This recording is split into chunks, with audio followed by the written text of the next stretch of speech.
The cranberry sauce had barely settled on the china when Melissa stood up, her wine glass catching the candlelight like a weapon.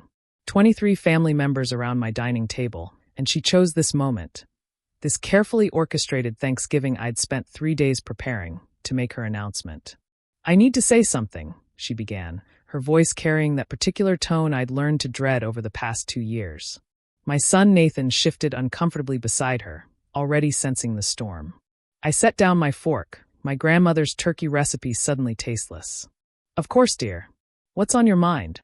She smiled, that practiced, political smile she'd perfected at her father's law firm. "It's about our future dinner parties. Nathan and I have been discussing our social circle, and we feel it's time to elevate our gatherings." Elevate. Such a careful word. So much cleaner than what she really meant. "What Melissa's trying to say," Nathan jumped in, his voice strained, "is that we're going to be hosting more formal events. You know, for her work connections." "How wonderful," I said, though my chest felt tight. "I'd be happy to help with the cooking. You know how I love Dash." "That's just it, Grace," Melissa interrupted, her manicured nails drumming against the tablecloth. "Your cooking is, how do I put this kindly, too unsophisticated for our dinner parties. All this heavy, traditional food. It's not really what our guests expect."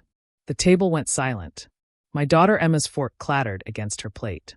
My brother Tom stopped mid-chew. Even the kids seemed to sense the shift in atmosphere. "I see," I managed, though I didn't. "Not really. The woman who'd devoured 3 helpings of my mother's cornbread stuffing was calling my food unsophisticated? Don't take it personally," she continued, oblivious to the horror on everyone's faces. Or maybe not oblivious, maybe enjoying it. "It's just that partners from Davies, Klein & Associates expect a certain refinement. Foie gras, not fried chicken. Beef Wellington, not pot roast. You understand." "Melissa," Nathan hissed, "this isn't the time, Dash." "When would be the time, honey? We've been dancing around this for months." She turned back to me, her smile sharp as carving knives. "Grace, you're lovely, really. But let's be honest, you're a small-town caterer who makes comfort food for church potlucks. That's not exactly Davies, Klein material." I felt Emma's hand on my arm, squeezing. Holding me back or holding me up, I wasn't sure which. "So what are you saying?" I asked quietly. "I'm saying," Melissa took a delicate sip of wine, "that it would be best if you didn't attend our dinner parties going forward. For everyone's comfort." "Mom makes the best food in the state," Emma burst out. "She's catered for the governor's mansion." "Once," Melissa corrected. "For a staff Christmas party. That's hardly the same as regular political dinners." I stood slowly, folding my napkin with the same care I'd used to fold 1,000 napkins for 1,000 events over 20 years. "Well then, I suppose I should leave you to your sophisticated gathering." "Grace, don't," Tom started, but I shook my head. "No, it's fine." Melissa's made her position clear. I looked at my son, searching his face for something, protest, defense, anything. But Nathan just stared at his plate, trapped between wife and mother, choosing silence.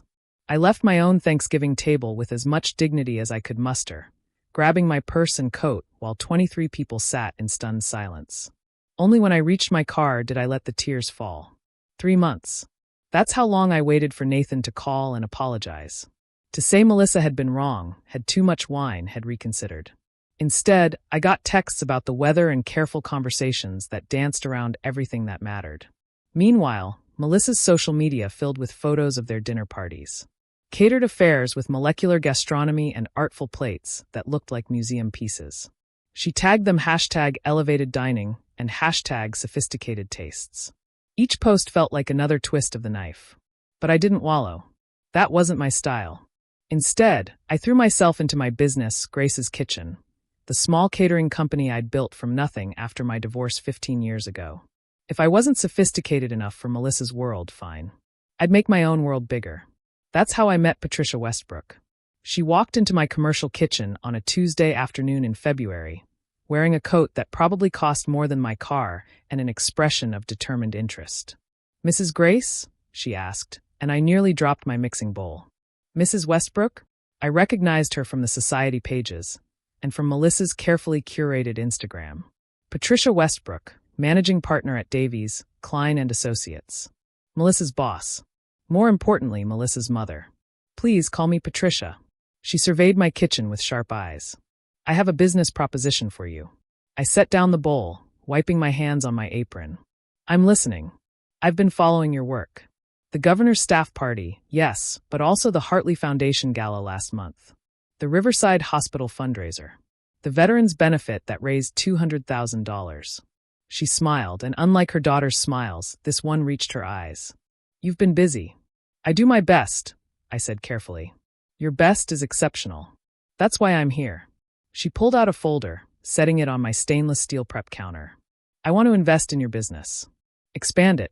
Take it from small-town catering to a regional powerhouse. I stared at the papers, then at her. Why? Because I know talent when I see it. And because, she paused, choosing her words, I believe good food is about more than presentation. It's about heart, story, connection. Things that can't be taught at culinary school or bought with money. Your daughter doesn't agree, I said before I could stop myself. Patricia's laugh was surprisingly warm. My daughter has many qualities. Vision isn't always one of them. She tapped the folder. $500,000 investment. Full partnership. Your recipes, your vision, my business connections and capital. What do you say? What did I say? I said yes. God help me, I said yes. We kept it quiet at first. Patricia insisted on discretion while we built the infrastructure. A larger kitchen, a team of chefs, a business plan that made my head spin. She was brilliant, strategic in ways I'd never imagined.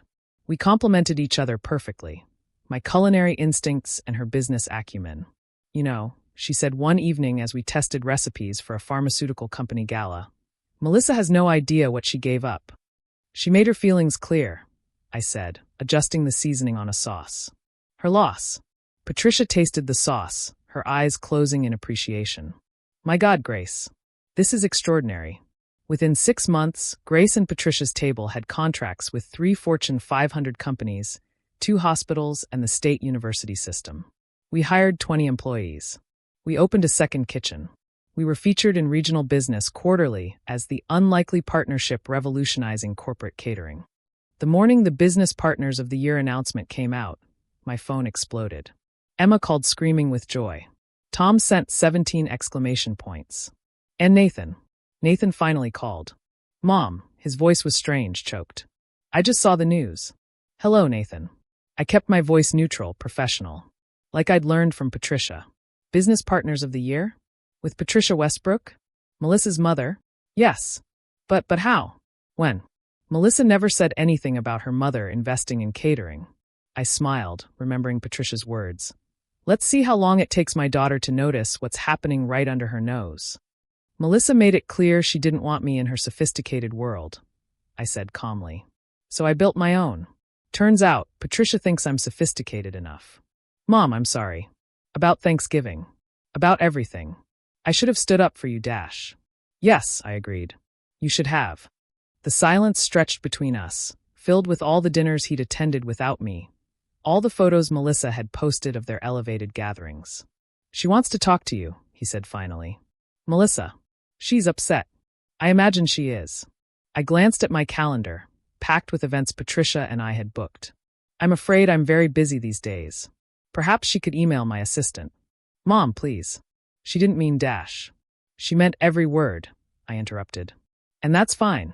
She's entitled to her opinion. Just as I'm entitled to build a business with someone who values what I bring to the table. That afternoon, Melissa showed up at our kitchen.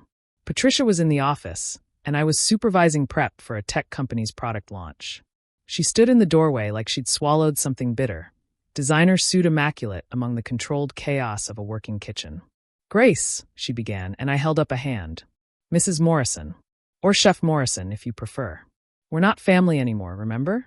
I'm too unsophisticated for that. Her face flushed. That's not. I didn't mean. What did you mean, then? When you banned me from family dinners? When you called my life's work church potluck food? I was trying to protect you. The words burst out of her. Those people, that world, they're vicious. They would have torn you apart. Like you did. I asked quietly. At least they would have been strangers. You were supposed to be my daughter-in-law.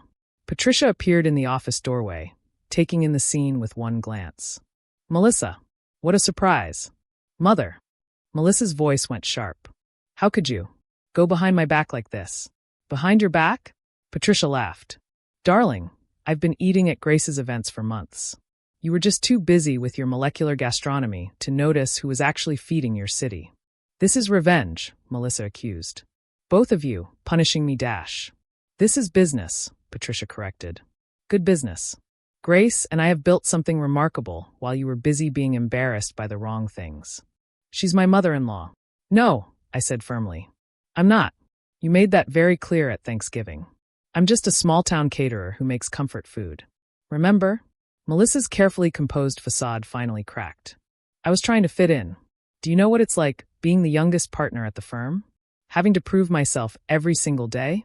I thought if I could just control the image, make everything perfect dash. You can't control people like side dishes, Patricia said gently. And you can't build a life on shame.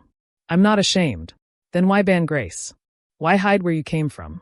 Why pretend Nathan's family doesn't exist? Patricia moved to stand beside me. This woman fed you for 2 years. Welcomed you. Loved you. And you threw it away for what? The approval of people who don't matter. Melissa sank onto a stool, her polished exterior finally crumbling. I don't know how to fix this. Start with an apology, I suggested. A real one. Then maybe we can talk about catering your next dinner party. I hear your molecular gastronomy chef just got poached by a restaurant in New York. She looked up, hope flickering in her eyes. You do that. I'm a professional, I said simply. And Patricia's right, good food is about connection. Maybe it's time you learned what that means. The partnership announcement aired that night on 3 local channels. Patricia and I stood together, talking about our vision for the company, our commitment to combining sophistication with soul. The interviewer asked about our unlikely partnership, and Patricia smiled. Grace taught me that the best meals aren't always the fanciest, she said. They're the ones that bring people together. That tell a story, that make you feel like you're home. Later, as we cleaned up the kitchen, Patricia poured 2 glasses of excellent wine, her contribution to our partnership. You know she'll be back, she said. Melissa. She's stubborn, but she's not stupid. She'll realize what she lost. Maybe, I agreed. But she'll have to earn it this time. No more free passes because she married my son. Good. Patricia raised her glass. To sophisticated women who know their worth. To partnerships that surprise everyone, I countered. We clinked glasses. 2 women who'd found each other across a divide of hurt feelings and Thanksgiving disasters. In 6 months, we'd built something neither of us could have managed alone. And if Melissa wanted to join our sophisticated world, well, she'd have to meet our standards this time.